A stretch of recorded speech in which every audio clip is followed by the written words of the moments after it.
আচ্ছা, ত্বরণ। গত ক্লাসে আমি বেগ নিয়ে কিছু প্রাথমিক আলোচনা করছিলাম। আজকে চেষ্টা করব ত্বরণ নিয়ে কিছু প্রাথমিক কথাবার্তা বলার। আ ছোটবেলায় আমরা পড়ে আসছি ত্বরণ মানে আসলে হচ্ছে বেগের পরিবর্তনের হার বা সময়ের সাথে বেগের পরিবর্তন। আমরা যদি চিন্তা করি একটা বস্তু, একটা গতিশীল বস্তুর যেকোনো ২ টা মুহূর্তে বেগ আ লাইক একটা হচ্ছে ১০ m/s আরেকটা হচ্ছে ২০ m/s এবং এই ২ টা মুহূর্তের পার্থক্য, সময়ের পার্থক্য হচ্ছে ৫। তাহলে আমরা যদি এখান থেকে ত্বরণটা বের করি, তাহলে আমরা এখান থেকে ত্বরণটা পাচ্ছি হচ্ছে ২ m/2। আসলে আ কিভাবে বের করলাম? যে যেকোনো ২ টা মুহূর্তের বেগের যে পার্থক্য ডিভাইড বাই হচ্ছে ওই যে সময়টা, ২ টা মুহূর্তের যে সময়ের পার্থক্য ওইটা আমরা যদি ভাগ দিই, তাহলে আমরা হচ্ছে ত্বরণটা পেয়ে যাই। আমরা জানি সেটা ত্বরণের সবচেয়ে মানে জেনারেল যে সূত্রটা এটা দিয়ে আরকি। তো এখানে আসলে আমরা পাইলাম হচ্ছে ২ m/2। আসলে এটা কি মিন করে বা ত্বরণ আসলে কি মিন করে? এটা আসলে এটাই মিন করে যে আমরা যদি এটাকে একটু এভাবে জেনারেলাইজ করি, তাহলে আমরা পাচ্ছি হচ্ছে ২ m/1 ডিভাইড বাই ১ সেকেন্ড। অর্থাৎ ১ সেকেন্ডে বেগের পরিবর্তনটা কেমন? অর্থাৎ এখানে যেহেতু ২ আছে, ২ m/2 আছে, আমরা বুঝতেছি যে এক্ষেত্রে বিষয়টা হচ্ছে ১ সেকেন্ডে বস্তুটার বেগ হচ্ছে ২ করে বাড়তেছে। মানে প্রতি সেকেন্ডে হচ্ছে ২ করে বাড়তেছে। মানে আমরা এটা একটা প্রমাণ করতে পারি। লাইক এখানে ৫ সেকেন্ড আছে, আমার এখানে প্রতি সেকেন্ডে বেগ বাড়তেছে হচ্ছে ২ করে। তাহলে আমরা ৫ কে যদি ২ দিয়ে গুণ দিই, তাহলে আমরা ১০ পাচ্ছি। এবং এখানে দেখো তোমার আদি বেগটা আছে হচ্ছে ১০। এখন ১০ এর সাথে তুমি যদি আবার ১০ যোগ করো, তাহলে ঠিকই কিন্তু তুমি ২০ পাচ্ছ। মানে শেষ বেগটা। কারণ প্রতি সেকেন্ডে হচ্ছে বেগ ২ করে বাড়তেছে। সো আমি যেটা বলতে চাচ্ছি, ত্বরণের আসলে মিনিংটা হচ্ছে এটা যে change in velocity per second. এখন তোমাকে যদি কখনো বলা থাকে একটা বস্তুর বেগ হচ্ছে লাইক হচ্ছে ২০, সরি ত্বরণ হচ্ছে ২০ m/s আর ২, তো তোমাকে এটা বুঝে নিতে হবে এটা মিন করতেছে যে ওই বস্তুটা, ওই গতিশীল বস্তুটার বেগ প্রতি সেকেন্ড হচ্ছে ২০ করে বাড়তেছে। ঠিক আছে? এখন এখানে যদি কোনো মাইনাস দেওয়া থাকতো, তুমি বুঝতে হচ্ছে প্রতি সেকেন্ডে ২০ করে কমতেছে। এখন মাইনাস দেওয়া থাকতে পারে বা বলেও দিতে পারে যে এটা মন্দন।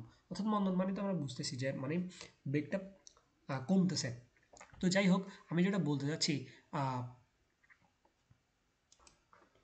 আমি যেটা বলতে চাচ্ছি যে একটা গতিশীল বস্তু যেটার বেগ প্রতিনিয়ত পরিবর্তন হচ্ছে, আসলে পরিবর্তনটা কিভাবে হচ্ছে? বেগটা কি বাড়তেছে নাকি কমতেছে, বা কত দ্রুত বাড়তেছে বা কত দ্রুত কমতেছে, বা আদৌ কোনো বেগের পরিবর্তন হচ্ছে কিনা, এটা আমরা যে রাশিটার মাধ্যমে বুঝতে পারি বা ফিজিক্সের যে কনসেপ্টটার মাধ্যমে বুঝতে পারি বা যে কনসেপ্টটা দিয়ে আমরা বুঝি, এটাই আসলে ত্বরণ। মানে ত্বরণের সবচেয়ে জেনারেল মিনিংটা হচ্ছে এটাই। আচ্ছা, ত্বরণ নিয়ে যখন আমরা পড়াশোনা করি, তো এখানে একটা মজার কনসেপ্ট হচ্ছে লাইক এখানে তুমি দেখো, এখানে প্রথম ক্ষেত্রে বেগ হচ্ছে ১০০০, দ্বিতীয় ক্ষেত্রে হচ্ছে ১০০৫। এখান থেকে যদি আমরা ত্বরণটা বের করি, সেক্ষেত্রে আমরা পাচ্ছি হচ্ছে ৫। আবার এক্ষেত্রেও দেখো, প্রথম ক্ষেত্রে বেগ হচ্ছে ১০, দ্বিতীয় ক্ষেত্রে বেগ হচ্ছে ১৫। এখান থেকে ত্বরণটা পাইলাম হচ্ছে আমরা ৫। আবার এক্ষেত্রে দেখো, এখান থেকে আমরা এই সিনারিও থেকে ত্বরণটা পাচ্ছি হচ্ছে ২৫। তো এটা আসলে কি মিন করে, আমি যেটা কি বলতে চাচ্ছি, এখানে দেখো আদি অবস্থানের বেগ আর শেষ অবস্থানের বেগ কিন্তু অনেক বেশি। লাইক ১০, ১৫, বা তুমি যদি ৫ আর ৩০-এর সাথে তুলনা করো, সেক্ষেত্রে কিন্তু আদি অবস্থানের বা আদি বেগ আর শেষ বেগ প্রথম ক্ষেত্রে কিন্তু অনেক বেশি। কিন্তু এটার চেঞ্জটা খুবই কম। তাই ত্বরণের মান আসছে ৫। এক্ষেত্রেও চেঞ্জটা ত্বরণ বেগের মানও কম, আবার চেঞ্জটাও কিন্তু সেম, তাই মানও সেম আসছে। আবার এক্ষেত্রে দেখো ত্বরণ বেগের মান কম, কিন্তু চেঞ্জটা কিন্তু হচ্ছে ২৫। ঠিক আছে? ১ সেকেন্ডে আমি তিনোটা ক্ষেত্রে, মানে তিনোটা সিনারিও আমি প্রতি সেকেন্ডে চিন্তা করলাম ১ সেকেন্ডে। সো এক্ষেত্রে চেঞ্জটা ১ সেকেন্ডে অনেক বেশি। তাই ত্বরণের মানও আসছে কিন্তু এই ২ টা সিনারিওর ক্ষেত্রে মানে তুলনায় বেশি। অর্থাৎ আমি যেটা বলতে চাচ্ছি, আসলে ত্বরণের মান তোমার আদি বেগ বা শেষ বেগ কত বেশি ছিল, এটার সাথে আসলে অতটা আসলে মানে রিলেটেড না। রিলেটেড যে হচ্ছে আদি বেগ আর শেষ বেগের পরিবর্তনের উপর। লাইক আদি বেগ আর শেষ বেগের পরিবর্তনটা কত বড় বা কত ছোট তার সাথে, কিন্তু আদি বেগ কতটা বেশি বা কতটা কম তার উপর না। অর্থাৎ তুমি চিন্তা করতে পারো, এক্ষেত্রে একটা বস্তুর বেগ ছিল ১০, এখন হচ্ছে ৫০, তাহলে পার্থক্য হচ্ছে ৪০ ১ সেকেন্ডে। তাহলে ত্বরণও আসবে কিন্তু এটা ৪০। কিন্তু এক্ষেত্রে দেখো, এক্ষেত্রে ত্বরণ হচ্ছে ৫, কিন্তু আদি বেগ দেখো এখানে অনেক বেশি ছিল, আর এখানে অনেক মানে অনেক বেশি ছিল ১০ আর ৫০-এর তুলনায়। কিন্তু এক্ষেত্রে ত্বরণের মানটা আসছে কম। কারণ কি? পার্থক্যটা এক্ষেত্রে কম। কিন্তু এক্ষেত্রে কিন্তু পার্থক্যটা অনেক বেশি। অর্থাৎ আমি যেটা বলতে চাচ্ছি, ত্বরণের মান হচ্ছে নির্ভর করে ২ টা বেগের পার্থক্যের উপর সময়ের সাথে। অর্থাৎ তোমাকে যদি একটা বেগের ত্বরণের মান দেওয়া থাকে, তুমি বুঝতে পারবা আসলে যে ওই ওই ক্ষেত্রে ওই গতিশীল বস্তুটার যে কোনো দুইটা মুহূর্তের বেগের পার্থক্য কতটুকু ছিল, কত বেশি ছিল বা কত কম ছিল একটা নির্দিষ্ট সময়ের সাপেক্ষে, লাইক 1 সেকেন্ডে। কিন্তু তুমি আসলে এটা সবসময় স্পেসিফিক্যালি হয়তো এটা সবসময় বলা যায় না যে আসলে ওই ওই ক্ষেত্রে ওই মুহূর্তে আদি বেগ আর শেষ বেগ কত বড় ছিল বা কত ছোট ছিল।